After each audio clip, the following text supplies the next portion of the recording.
Hello guys, welcome to my channel. நம்ம இந்த வீடியோவில் என்ன பார்க்க போறோம்னா, டாப் 10 பெஸ்ட் அட்வென்ச்சர் மூவிஸ் தான் நான் இந்த லிஸ்ட்டில் கொண்டு வந்திருக்கேன். இந்த லிஸ்ட்டில் நான் கொண்டு வந்திருக்க மூவிஸ் எல்லாம் பார்த்தீங்கன்னா, சாகச பயணங்களுக்கு பஞ்சமே இருக்காது கைஸ். நல்ல ஒரு ஸ்டோரி லைனோட இந்த மூவிஸ் எல்லாம் மேக் பண்ணியிருப்பாங்க. அண்ட் இந்த மூவிஸ் எல்லாம் நீங்கள் இன்னும் பார்க்காம இருந்தீங்கன்னா கண்டிப்பாக ட்ரை பண்ணி பாருங்க. அண்ட் பார்த்துட்டு எந்த மூவி உங்களுக்கு ஃபேவரட் அப்படின்னு சொல்லிட்டு கமெண்ட்டில் சொல்லியிருப்பாங்க. நானும் பார்த்து தெரிஞ்சுக்கிறேன். இப்போ தான் நம்ம சேனல் நியூவாக பார்த்துருந்தா சப்ஸ்கிரைப் பண்ணால் சப்ஸ்கிரைப் பண்ணிருங்க. இந்த வீடியோ உங்களுக்கு பிடிச்சதுன்னா மறக்காம ஒரு லைக் அண்ட் ஷேர் பண்ணிருங்க. இப்போ வாங்க நம்ம இந்த வீடியோவை டேரெக்டாக ஸ்டார்ட் பண்ணிடலாம். நம்ம லிஸ்ட்ல 10th என்ன மூவி பார்க்க போறோம்னா, Jumanji welcome to the jungle. இந்த மூவி பார்த்தீங்கன்னா 2017ல ரிலீஸ் ஆயிருந்தது. இந்த மூவியோட ஸ்டோரி லைன் எப்படி இருக்குன்னு பார்த்தீங்கன்னா, நம்ம ஹீரோ அண்ட் அவரோட ஃப்ரெண்ட்ஸ் பார்த்தீங்கன்னா, ஒரு ஸ்கூல்ல தப்பு பண்ணிட்டாங்க அப்படின்னு சொல்லிட்டு பேஸ்மெண்ட்டை சுத்தம் பண்ணணும் அப்படின்னு சொல்லிட்டு ஒரு பனிஷ்மெண்ட் பார்த்தீங்கன்னா, அவங்க ஸ்கூல்லேருந்து கொடுக்குறாங்க. இதனால பார்த்தீங்கன்னா, இந்த 4 ஃப்ரெண்ட்ஸுமே அந்த பேஸ்மெண்ட்டை சுத்தம் பண்ணுறதுக்காக போறாங்க. ஆனால் போன இடத்துல பார்த்தீங்கன்னா, ஒரு கேம் ஒன்று இருக்கிறத பார்த்துட்டு அதை விளையாடலாம் அப்படின்னு சொல்லிட்டு டிசைட் பண்ணுறாங்க. 4 பேருமே சேர்ந்து அதை விளையாட ஆரம்பிக்கிறாங்க. ஆனால் அது விளையாண்டதுக்கு அப்புறம் தான் தெரியுது அது ஒரு ரியல் கேம் அப்படின்னு சொல்லிட்டு இவங்க 4 பேருமே பார்த்தீங்கன்னா அந்த கேமுக்குள்ளே போயிடுறாங்க. இப்படி போனதுக்கப்புறம் அதில் பார்த்தீங்கன்னா ஒரு டாஸ்க் மாதிரி ஒன்று கொடுக்குறாங்க. அந்த டாஸ்க்கை ஃபினிஷ் பண்ணாதான் இவங்க இந்த கேம் விட்டு வெளியே வர முடியும் அப்படின்னு சொல்லிட்டு தெரிய வருது. இதுக்கப்புறம் பார்த்தீங்கன்னா அந்த டாஸ்க்கை இவங்க ஃபினிஷ் பண்ணாங்களா இல்லையான்றதை இந்த மூவியோட ஸ்டோரியில கிரியேட் பண்ணியிருப்பாங்க. இந்த மூவி பார்த்தீங்கன்னா ரொம்பவே நல்லா இருக்குங்க கைஸ். நல்ல ஒரு மூவி. கிராஃபிக்ஸ் எல்லாம் சூப்பராகவே பண்ணியிருப்பாங்க இந்த மூவியில். இந்த மூவி இன்னும் பார்க்காம இருந்தீங்கன்னா கண்டிப்பாக ட்ரை பண்ணி பாருங்க. இந்த மூவிக்கு பார்த்தீங்கன்னா IMDbலேருந்து 4.8 ரேட்டிங் கொடுத்துருக்காங்க. நம்ம லிஸ்ட்டில் 9th என்ன மூவி பார்க்க போகிறோம்னா, மூன்ஃபால். இந்த மூவி பார்த்தீங்கன்னா 2022ல ரிலீஸ் ஆயிருந்தது. இந்த மூவியோட ஸ்டோரி லைன் எப்படி இருக்குன்னு பார்த்தீங்கன்னா, இந்த மூவியோட நேம்லேயே பார்த்தீங்கன்னா இந்த மூவியோட ஸ்டோரியை வச்சிருக்காங்க. அதாவது பார்த்தீங்கன்னா மூன் பார்த்தீங்கன்னா அழியிற நிலைமையில் இருக்குது. அந்த மூனை பார்த்தீங்கன்னா ஒரு ஆர்டிஃபிஷியல் இன்டெலிஜென்ட் வந்து டிஸ்ட்ராய் பண்ணிட்டு இருக்குது. இதை நம்ம மனிதர்களான நம்ம ஹீரோ தடுக்கணும்னு நினைக்கிறாரு. இதுக்கு பார்த்தீங்கன்னா ஒரு டீமோட மூணுக்கு கிளம்புறாரு. அங்கே போனதுக்கப்புறம் பார்த்தீங்கன்னா அந்த ஆர்டிஃபிஷியல் இன்டெலிஜென்ட்டை நம்ம ஹீரோ பார்த்தீங்கன்னா எதிர்த்து எப்படி சண்டை போடுறாரு அப்படின்றத இந்த மூவியோட ஸ்டோரி லைனை கிரியேட் பண்ணியிருப்பாங்க. இந்த மூவியில் பார்த்தீங்கன்னா நம்ம மூன் இல்லைன்னா என்னென்ன நிகழ்வுகள் பார்த்தீங்கன்னா பூமியில் நடக்குன்றதெல்லாம் சூப்பராகவே காட்டியிருப்பாங்க. நல்ல ஒரு மூவி. கண்டிப்பாக ட்ரை பண்ணி பாருங்க. அண்ட் இந்த மூன் பார்த்தீங்கன்னா எப்படி உருவாச்சுன்ற ஒரு பேக் ஸ்டோரியும் பார்த்தீங்கன்னா இந்த மூவியில் ஒன்று வச்சிருப்பாங்க. அது பார்க்கும்போது நம்மளே கொஞ்சம் ஆச்சரியப்படுற மாதிரி தான் இருக்கும். ஆனால் ரொம்பவே நல்லா தான் இருக்குது இந்த மூவி. இந்த மூவிக்கு பார்த்தீங்கன்னா IMDbலேருந்து 5.1 ரேட்டிங் கொடுத்துருக்காங்க.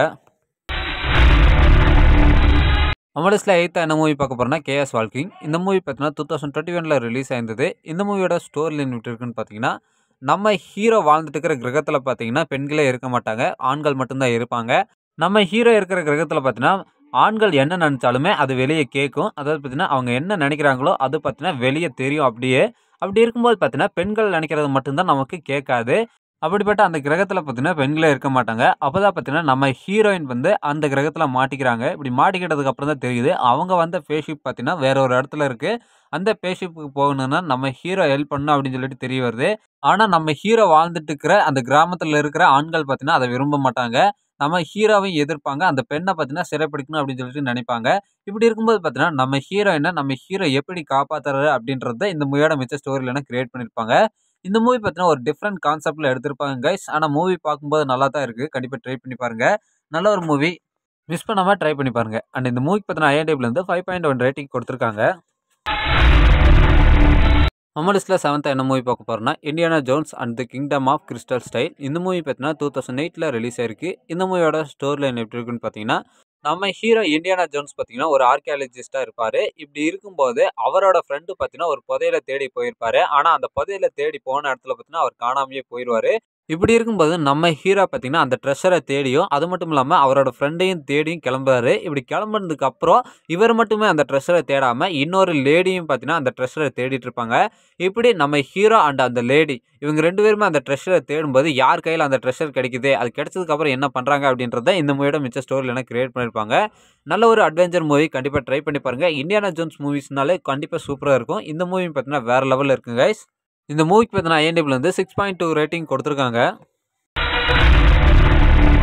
நம்ம லிஸ்ட்டில் 6th என்ன மூவி பார்க்க போகிறோம்னா, அன்சார்ட்டட். இந்த மூவி பார்த்தீங்கன்னா 2022ல ரிலீஸ் ஆயிருந்தது. இந்த மூவியோட ஸ்டோரி லைன் எப்படி இருக்குன்னு பார்த்தீங்கன்னா, நம்ம ஹீரோ பார்த்தீங்கன்னா ஒரு ட்ரெஷரை தேடிட்டு இருப்பாரு. அந்த ட்ரெஷரை எதுக்காக தேடிட்டு இருப்பாருன்னா, அதாவது பார்த்தீங்கன்னா அந்த ட்ரெஷரை தான் அவரோட அண்ணனும் தேடி இருப்பாரு. ஆனால் தேடி போன இடத்துல பார்த்தீங்கன்னா அவர் காணாமலே போயிருப்பாரு. அது மட்டும் இல்லாமல் அந்த ட்ரெஷரை தேடி கொடுக்கும்படி ஒரு வில்லன் வந்து கேட்டிருப்பான். அந்த ட்ரெஷரை நீ தேடும்போது உங்க அண்ணனையும் சேர்த்து கண்டுபிடிக்கலாம் அப்படின்னு சொல்லிட்டு நம்ம ஹீரோ கிட்ட சொன்னதுனால நம்ம ஹீரோ பார்த்தீங்கன்னா அந்த ட்ரெஷரை தேடிட்டு இருப்பாரு. இப்படி மறைக்கப்பட்ட பைரட்ஸோட ட்ரெஷரை பார்த்தீங்கன்னா நம்ம ஹீரோ கண்டுபிடிச்சாரா இல்லையா, அதுக்கிடையில பார்த்தீங்கன்னா வில்லன் கொடுக்குற பிரச்சனைகள் இதுதான் இந்த மூவியோட ஸ்டோரியில கிரியேட் பண்ணியிருப்பாங்க. இந்த மூவி பார்த்தீங்கன்னா ஒரு கேம் அடாப்ட் பண்ணி எடுக்கப்பட்ட மூவி கைஸ். ஆனால் மூவி பார்க்கறதுக்கு ரொம்பவே நல்லா இருக்கு. இந்த மூவியில் பார்த்தீங்கன்னா நம்ம டாம் ஹாலண்ட் தான் ஹீரோவா ரோல் பிளே பண்ணியிருப்பாரு. இந்த மூவிக்கு பார்த்தீங்கன்னா ஐஎன்டிபில வந்து 6.3 ரேட்டிங் கொடுத்துருக்காங்க. நம்ம லிஸ்ட்ல 5th என்ன மூவி பார்க்க போறோம்னா ஸ்பைடர்விங் இன் குரோனிக்கல். இந்த மூவி பார்த்தீங்கன்னா 2008ல ரிலீஸ் ஆயிருக்கு. இந்த மூவியோட ஸ்டோரி லைன் எப்படி இருக்குன்னு பார்த்தீங்கன்னா, நம்ம ஹீரோவோட ஃபேமிலி பார்த்தீங்கன்னா காட்டுக்கு நடுவே இருக்கிற ஒரு வீட்டுக்கு போகிறாங்க. அங்கே தான் பார்த்தீங்கன்னா இனிமேல் அவங்க வாழ போகிறாங்க அப்படின்னு சொல்லிட்டு டிசைட் பண்ணிட்டு அந்த வீட்டுக்கு போகிறாங்க. ஆனால் அங்கே போனதுக்கப்புறம் தான் தெரியுது அங்கே ஒரு பார்த்தீங்கன்னா மறைக்கப்பட்ட ஒரு புத்தகம் இருக்குது. அதை பார்த்தீங்கன்னா நம்ம ஹீரோ எடுத்து ஓப்பன் பண்ணிடுறாரு. இப்படி ஓப்பன் பண்ணதுக்கப்புறம் தான் தெரியுது அந்த புக்கை தேடி நிறைய விலங்குகள் பார்த்தீங்கன்னா அவங்கள அட்டாக் பண்ண வருது. இப்படி அட்டாக் பண்ண வரும்போது நம்ம ஹீரோ பார்த்தீங்கன்னா எப்படி அவரோட ஃபேமிலியை காப்பாற்றினாரு, இவர் தொடங்கி வச்ச பிரச்சனையை பார்த்தீங்கன்னா எப்படி முடிக்கிறாரு அப்படின்றத இந்த மூவியோட ஸ்டோரியில் கிரியேட் பண்ணியிருப்பாங்க. இந்த மூவி பார்த்தீங்கன்னா ரொம்பவே நல்லா இருக்குங்க. நல்ல ஒரு ஃபேண்டசி மூவி. கண்டிப்பாக ட்ரை பண்ணி பாருங்க. எங்கேயுமே போர் அடிக்காது. மூவியோட ஸ்டார்டிங்லேருந்து எண்டிங் வரைக்குமே சூப்பராக கொண்டு போயிருப்பாங்க. எத்தனை டைம் பார்த்தாலும் போர் அடிக்காத மூவி. கண்டிப்பாக ட்ரை பண்ணி பாருங்க. இந்த மூவிக்கு பார்த்தீங்கன்னா ஐஎன்டிபிலேருந்து 6.5 ரேட்டிங் கொடுத்துருக்காங்க. நம்ம லிஸ்ட்டில் 4th என்ன மூவி இருக்குன்னு பார்த்தீங்கன்னா வக்காண்டா ஃபாரெவர். இந்த மூவி பார்த்தீங்கன்னா 2022ல ரிலீஸ் ஆனது. இந்த மூவியோட ஸ்டோரி லைன் எப்படி இருக்குன்னு பார்த்தீங்கன்னா, கிங் டிச்சாலா இறந்ததுக்கப்புறம் அவரோட அம்மா தான் பார்த்தீங்கன்னா எல்லா பொறுப்புகளையும் பார்த்துட்டு இருக்காங்க. இப்படி பார்த்துட்டு இருக்கும்போது இந்த வைப்ரேனியம் பற்றி எல்லா நாடுகளுக்கும் தெரிஞ்சதுக்கப்புறம் இவங்களுக்கு பார்த்தீங்கன்னா ஒரு ப்ரெஷர் ஒன்று கிளம்புது. அதாவது பார்த்தீங்கன்னா இந்த வைப்ரேனியத்தை எல்லா நாடுகளுக்கும் கொடுக்கணும் அப்படின்னு சொல்லிட்டு ஒரு ப்ரெஷர் ஒன்று கிளம்புது. ஆனால் அது மட்டும் இல்லாமல் வக்காண்டா மாதிரியே இன்னொரு கிங்டமும் இருக்கிறது நம்ம ஹீரோயினுக்கு தெரிய வருது. இப்படி தெரிய வந்ததுக்கப்புறம் அந்த வைப்ரேனியத்தை பார்த்தீங்கன்னா கொடுக்க வேணாம் அப்படின்னு சொல்லிட்டு ஒரு பக்கம் பிரச்சனை கிளம்புது. இன்னொரு பக்கம் கொடுக்கணும் அப்படின்னு சொல்லிட்டு பிரச்சனை கிளம்புது. இதுக்கப்புறம் பார்த்தீங்கன்னா என்ன நடக்குது அப்படின்றத இந்த மூவியோட மிச்ச ஸ்டோரியில் என்ன கிரியேட் பண்ணியிருப்பாங்க. இந்த மூவி பார்த்தீங்கன்னா நல்லா தான் இருக்குங்க. நம்ம கிங் டிச்சாலா இறந்ததுக்கப்புறம் என்ன நடக்குது அப்படின்றத சூப்பராகவே நமக்கு சொல்லியிருப்பாங்க. இந்த மூவியை கிராஃபிக்ஸாகவே நீங்கள் விரும்பி பார்க்கலாங்க. ரொம்பவே நல்லாவே கிரியேட் பண்ணியிருந்தாங்க. இந்த மூவிக்கு பார்த்தீங்கன்னா ஐஎன்டிபிலேருந்து 6.7 ரேட்டிங் கொடுத்துருக்காங்க.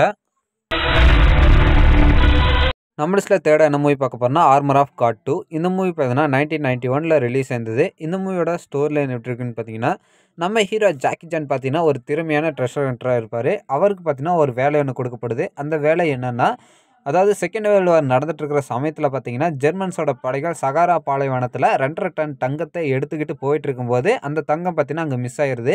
இப்படி மிஸ் ஆனதுக்கப்புறம் அந்த தங்கத்தை பார்த்தீங்கன்னா எப்படியாவது நம்ம ஜாக்கி சானை எடுத்து தர சொல்கிறாங்க. அப்படி எடுத்து தந்தால் நம்ம ஜாக்கி சானுக்கு ஒரு பங்கு அதில் தரேன்னு சொல்கிறாங்க.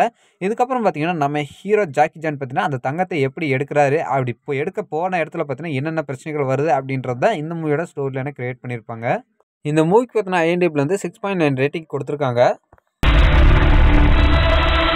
நம்ம லிஸ்ட்டில் 2nd என்ன மூவி பார்க்க போறோம்னா நேஷனல் ட்ரெஷர். இந்த மூவி பார்த்தீங்கன்னா 2004ல ரிலீஸ் ஆயிருந்தது. இந்த மூவியோட ஸ்டோரி லைன் விட்டுருக்குன்னு பார்த்தீங்கன்னா, நம்ம ஹீரோ பார்த்தீங்கன்னா ஒரு ட்ரெஷர் ஹண்டராக இருப்பார். அவர் பார்த்தீங்கன்னா வரலாற்றில் மறைக்கப்பட்ட ஒரு ட்ரெஷரை தேடிட்டு இருப்பார். அப்படி தேடிட்டு இருக்கும்போது அந்த ட்ரெஷராக பார்த்தீங்கன்னா ஒரு சின்ன ஒரு ஹிண்ட்டு தான் கிடைக்குது. அந்த ஹிண்ட்டை வச்சுட்டு நம்ம ஹீரோ பார்த்தீங்கன்னா எப்படி அந்த ட்ரெஷரை தேடி கண்டுபிடிக்கிறாருன்றது தான் இந்த மூவியோட ஸ்டோரி லைனை கிரியேட் பண்ணியிருப்பாங்க. ட்ரெஷர் ஹண்ட் மூவிஸ் எடுத்துட்டாலே இந்த மூவி இல்லாமல் இருக்காது. ஏன்னா அந்தளவுக்கு பார்த்தீங்கன்னா இந்த மூவி சூப்பராக இருக்கும். இந்த மூவி பார்த்தீங்கன்னா செகண்ட் பார்ட்டும் இருக்குது. First part and second part ரெண்டுமே சூப்பராக இருக்குங்க கைஸ். நல்ல ஒரு மூவி. கண்டிப்பாக ட்ரை பண்ணி பாருங்கள். அண்ட் இந்த மூவிக்கு பார்த்தீங்கன்னா ஐஎன்டிபிலேருந்து 6.9 ரேட்டிங் கொடுத்துருக்காங்க. நம்ம லிஸ்ட்டில் ஃபஸ்ட்டு என்ன மூவி பார்க்க போறோம்னா கோஸ்ட் பஸ்டர் ஆஃப்டர் லைஃப். இந்த மூவி பார்த்தீங்கன்னா 2021ல ரிலீஸ் ஆயிருந்தது.